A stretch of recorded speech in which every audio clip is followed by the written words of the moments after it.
সম্মানিত দর্শক, আসসালামু আলাইকুম রহমতুল্লাহ।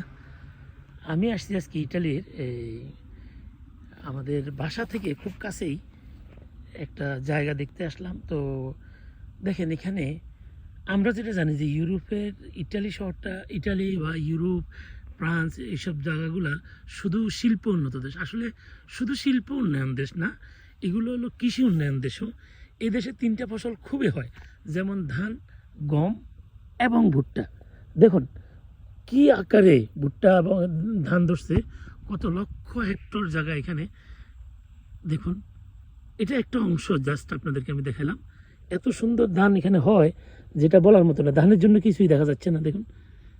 তারপরে ওই যে দূরে আপনারা যে বাড়িটা দেখতেছেন, মূলত এই বাড়িটা হলো এখানে এদেশে ইটালির ভাষা বলে কাসিনা। কাসিনা এটার মধ্যে এই যত কৃষি ফসলগুলো আসে এখানে সিস্টেমাইজ করে ওরা ধরে রাখে আর কি, সংরক্ষণ করে পরবর্তীতে সরকারের কাছে বিক্রি করে।